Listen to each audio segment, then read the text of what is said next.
I'm excited because I've been a fan of Modest Mouse since a friend of mine played Cowboy Dan for me, and that was like my anthem for years. And it's great to hang with you, Isaac. So thanks so much for taking your time to be backstage with us, man. Absolutely. Yeah, how have things been? How's shit going? Stuff. God damn it. I'm the radio guy, and I'm the one that messes up right away. Well, fuck. Things and stuff have been really good. Okay, good. Why not? Yeah, geez, that is a Vegas question I've ever been asked. It's open-ended.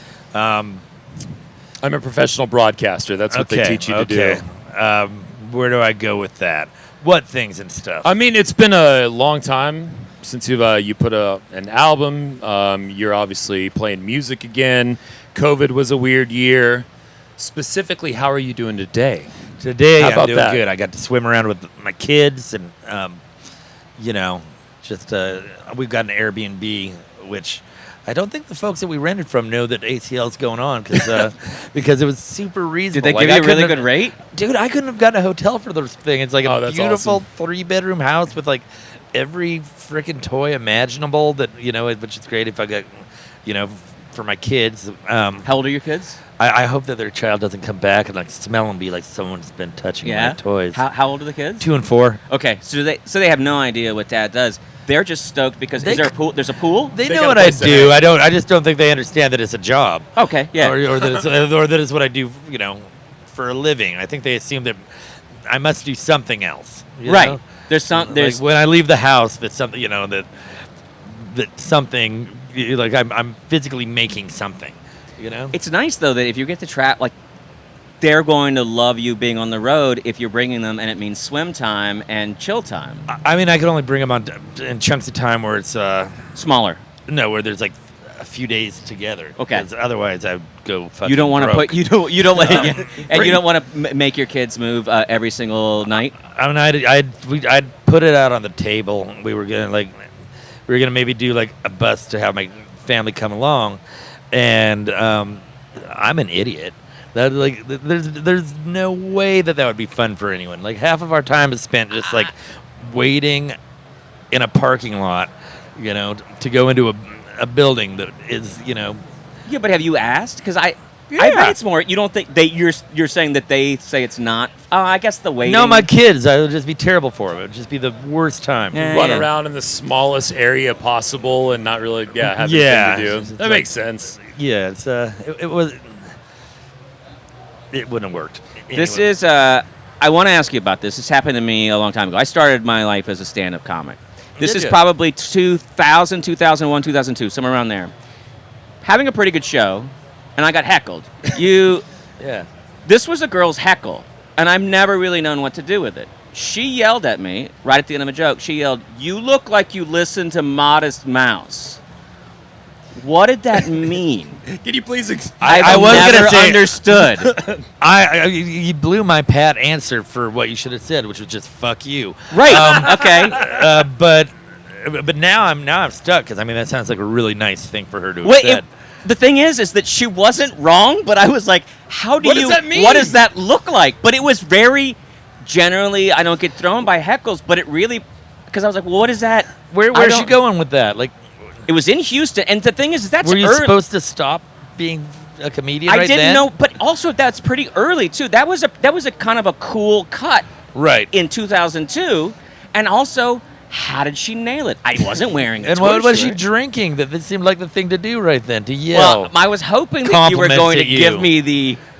You're right. You're turning it around. It wasn't a heckle. It was a compliment. Wow. She was hitting on me. You must have been nailing it that night. I was nailing it. Absolutely nailing it. Our broken brains. I've been enjoying something that's been going on the internet for 10 years. Probably annoys the crap out of you. The Freebird thing. Speaking of heckles. It's been going on longer than 10 years. It's been 20 years. Yeah. That's been going on. It doesn't annoy me. It turns out I've got an infinite amount of answers to it. Okay. And it's So now did I just make it happen more? Oh crap. That part doesn't even exist in this interview. Okay. Yeah, you're talking to Austin Radio. No one's listening, so Okay. feel free. Yeah, we've already dropped several select words, so you're fine to open up to us here. You'll never give in, will you? To playing Freebird? Yeah. Well, I'd have to learn it. Why not? Like, That's the answer right there. It's so far down the list of songs I want to learn. I mean, I don't know all of my songs. Why the fuck am I going to learn? Do you select the songs when you say you don't know? Do you select them prior to, or do you ever have an inkling just on a day where like I really want to play this, haven't played it in a while, I got to figure it out today? That one. Okay. And then maybe a week later we got it. Do you have a brain where you get bored with almost yourself and your work very quickly, and you're like, I have to change this up, or I'm not going to be able to do this? Repetition on tour, it's the death of the vibe. Like if you're not feeling kind of like white knuckled about like what you're doing and things, it starts just seeming rote. Starts getting boring. And So like every show, new set list, new planning. Every show's a new set list. That's although awesome. right now we've got about 60 or 70 songs to pull from, and some so does our station. You're right. Cut that part out. I'll get fired. Cut that part out. I want to get fired. You gave us too much credit, honestly. But so I'm sorry, I interrupted you with a dumb joke. But you have these 60 or 70 songs you get to pull from, and then do you? And we just keep trying to add to it. But the ones I really want to play, like there's like 5 or 6 songs that like I'd really like to learn, but they're hard. So I'll learn these other ones. What are one or two of the ones that you? One's called Life Like Weeds, I think, or The Stars Are Projectors. There's just a lot going on, a lot of changes. And when you write at the moment when you write a song, if you don't continue playing and singing it, goes away? Like at the same time, your hands forget how to work with your mouth, if you're me. Do you ever find yourself humming a tune? No. And then and not realizing that it's one of yours from the I past? don't No? believe- It's just float on that you have. You just don't hum at all. Yeah, I don't believe in humming. Why You're not? really disappointing me. Yeah. I have a brain that has to hum at all times. Really? Yeah. No. Very annoying to be around. No. No, I live in a hum-free neighborhood. And why not? It's good. Gated against hums? Gated, man. armed guards. I've We been do mumble, which if we do it quick enough, it's a hum. Oh yeah, well you're Portland. Seattle? That's Yeah, that's a real Washington. heavy mumble area of the world. What's that even mean? No, I didn't mean it to be mean. I It's know. I just said, a- what does it mean? It doesn't sound mean. No, Portland at least has found its way into having actual weather.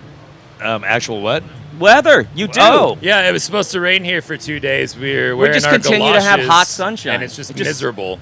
This is what we call false fall in Texas. What are you guys? Are you guys actually complaining about this great weather? No. It's what we do. We're Hack Shock Jock Radio DJs. is- Talking about the weather and bitching is Yeah, our CJ entire wore shtick. black. You're ready for the You're sun. dressed for it. I'm not. Yeah. Actually, the person who drove me over here asked me. I think she was being polite, but asked if I chose to wear festival clothes when I went to festivals, and I didn't get it until like 5 minutes later. When I got dropped off, and someone complimented what I was wearing, and I looked down, and I was like, I'm wearing festival clothes, which means cutoffs. Yeah. But lean into it. Yeah. We're not. We just got to find you a giant Stetson hat, and that'll just add the perfect festival boutique All experience right. for you. Okay. And pink. And some fairy wings. Yeah, Yeah. and some go-go boots. Go-go boots have been really popular this year. So Yeah. anyway, we got the rest of your outfit all figured out. It'd for be you. good this year. There's a lot of mud. You can look go-go boots fantastic. go up high. The only problem with go-go boots I've noticed is that yes, they do look kind of rubbery, but they have a giant heel on them, and I've seen a couple people stuck out in the festival. Oh, ground, really? Just where it just Fun. sinks. It's fun for me because I've aged myself out of being cool, so I'm here just to watch other people blow it. Right. Which we love. That's fucking Isaac, thanks for joining us, man. Appreciate it. All right, We're thank you. done. Do we want to get...